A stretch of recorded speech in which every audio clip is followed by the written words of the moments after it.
रमज़ान आने से पहले अगर ये तैयारी कर ली तो इफ़्तार भी आसान हो जाएगा और दिल भी सुकून से रहेगा। तो हेलो माय यूट्यूब फैमिली, कैसे हैं आप सभी। उम्मीद करती हूँ आप सब लोग खूब मज़े में होंगे, खूब इंजॉय कर रहे होंगे और रमज़ान की आप सभी लोगों को ढेर सारी मुबारकबाद। इंशाल्लाह जुमेरात से रमज़ान स्टार्ट हो जाएंगे तो मेरी प्यारी बहनों कुछ तैयारी आप ज़रूर कर लें, जिससे कि आपका रमज़ान का जो टाइम है लम्हा लम्हा आपका ऐसा गुज़रे जो कि अल्लाह की नज़र में भी बहुत बेहतर हो और दुनिया वालों की नज़र में भी उसमें कोई कमी ना हो। तो देखें, हमें सिर्फ किचन की ही सफाई और किचन को ही तैयार नहीं करना होता, हमें अपने दिल को भी तैयार करना होता है, हमें अपनी रूह को भी पाक करना होता है।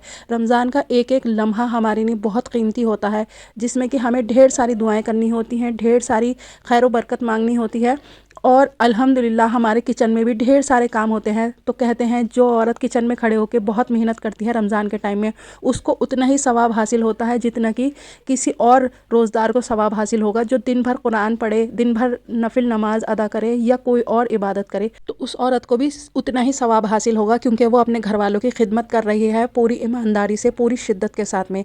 चांद रात से पहले मैं ये काम करके ज़रूर रखती हूँ, जिससे कि मुझे रमज़ानों में बहुत सहूलत हासिल होती है और किसी तरह की परेशानी भी नहीं होती है और घर वालों का मूड भी अच्छा रहता है, क्योंकि तरह तरह की चीज़ें खानी होती हैं बदल बदल के।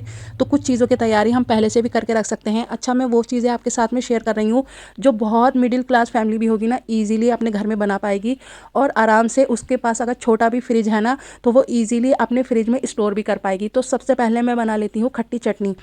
तो इसको सोट भी बोलते हैं, खट्टी चटनी भी बोलते हैं, आप जो चाहो वो बोल सकते हो। तो मैंने कुछ चीज़ों की तैयारी पहले ही कर ली है। सबसे पहले मैंने भिगो दी थी खटाई और मैंने गुड़ भिगो दिया था। जब वो भीग गया तो उसके बाद में मैंने उसको छान लिया अच्छे से भगोने में, उसको बनने रख दिया और थोड़ी सारी मिर्चें डाली, अदरक का पीस डाला, काला नमक डाला और बनने रख दिया। और मैंने आलू भी बॉयल करने रख दिए थे, क्योंकि रमज़ानों में पकौड़े बनेंगे तो आलू उबले हुए होंगे तो हमें बहुत सहूलत होगी। अच्छा, मैंने पालक को भी ना स्टीम करने रख दिया था। मैंने इसके अंदर बिल्कुल भी पानी नहीं डाला था, जिससे कि हम रमज़ान में पालक के पकौड़े भी खा सकते हैं। फिर मैं बना रही हूँ हरी चटनी। मैंने पीस ली थी खटाई, ज़्यादा पीस ली थी खटाई और मैंने थोड़ी सी खटाई ली थी पीस कर, हरी मिर्चें, हरा धनिया, लहसुन और ज़ीरा, इसकी अच्छी फाइन चटनी बना लेंगे, जिससे कि हमें रमज़ानों में हरी मिर्च की, हरे धनिया की चटनी खाने का दिल करता है ना पकौड़ों के साथ में, तो वो हम पहले से ही बना के रख सकते हैं। बस इसके अंदर थोड़ा सा नींबू डालना होगा आपको, जिससे कि ये आपके पूरे महीने आराम से चले।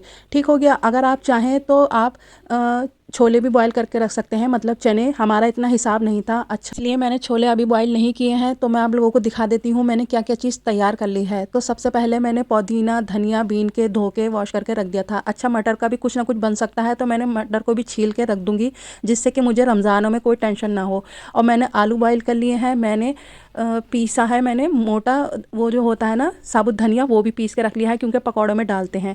और ये देखें, ये खटाई है जो मैंने खाली मतलब सूखी खटाई होती है वो पीस ली थी। ये मैंने पालक को जो ब्रांच किया था ना, मतलब बॉईल कर लिया था वो। और मटर छिली भी है। ये मेरी खट्टी चटनी हो गई और फिर मेरी हरा धनिया हरी मिर्च की चटनी हो गई। ठीक हो गया।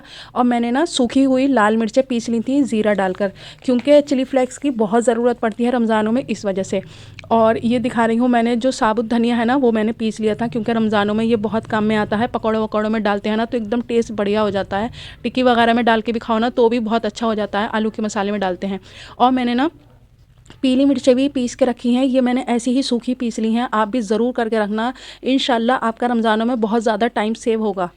और मैंने ना शक्कर भी पीस ली थी, क्योंकि हम लेकर आए हैं ना पिसी हुई शक्कर, तो वो हमें बहुत महंगी मिली है, इसलिए मैंने सोचा घर में ही अब मैं शक्कर पीस के रखूँगी। वैसे तो मैं हर साल पीस लेती, लेकिन इस टाइम मैंने सोचा कि चलो कोई बात नहीं है, पिसी हुई ले आते हैं, लेकिन वो बहुत कॉस्टली पड़ी। तो भाई मिडिल क्लास फैमिली को तो एक एक रुपया जोड़ना होता है, इसीलिए वो सोच समझ के पैसे खर्च करते हैं।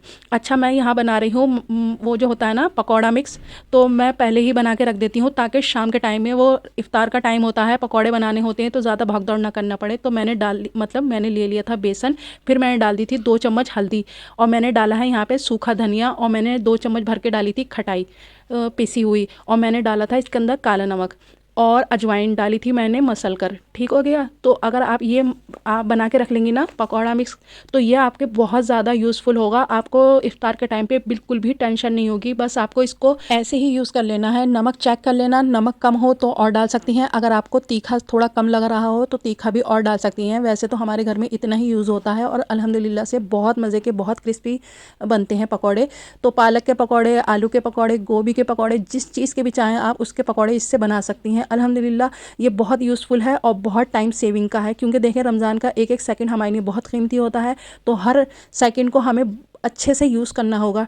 और मेरी प्यारी बहनों, मैं आपको अब बताऊंगी कि मैं रमज़ान के शुरुआत में ऐसी कौन सी सूरतें पढ़ती हूँ जिसकी वजह से अल्हम्दुलिल्लाह से हमारे घर में जितनी भी परेशानी थी, अल्हम्दुलिल्लाह काफ़ी हद तक वो ख़त्म हो गई है। जब से मैंने वो सूरतें पढ़ना स्टार्ट करी है ना, अल्हम्दुलिल्लाह काफ़ी ज़्यादा सहूलत हो गई है।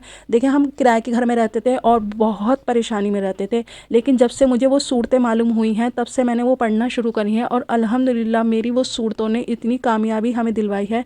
तो मेरी प्यारी बहनों, आप भी ज़रूर पढ़िएगा। तो सबसे पहली सूरत है सूरत अल वाक़िया। ये आपको हर रोज़ पढ़नी होगी मगरिब की नमाज़ के बाद, जिससे कि आपके घर में से पैसे की तंगी हमेशा हमेशा की नहीं ख़त्म हो जाए। हर रोज़ पढ़नी होगी। दूसरी सूरत है सूरत यूसुफ। इसको आपको चाँद की पहली तारीख को, चाँद की दूसरी तारीख को, चाँद की तीसरी तारीख को इशा की नमाज़ के बाद में पढ़ना होगा। इस सूरह को हर औरत, हर लड़की, हर बच्ची से पढ़वाइएगा, जिससे कि आपका नसीब इतना अच्छा हो जाए कि आप ज़िंदगी के हर उस हिस्से में खुश रहें, ऐश करें। इंशाल्लाह इससे बहुत फ़ायदा होगा। तो रमज़ान में ये अमल ज़रूर कीजिएगा। ब्लॉग थोड़ा भी यूज़फुल लगा हो तो प्लीज़ चैनल को सब्सक्राइब कर देना, वीडियो को लाइक करना। अपना बहुत ख्याल रखना। Bye bye.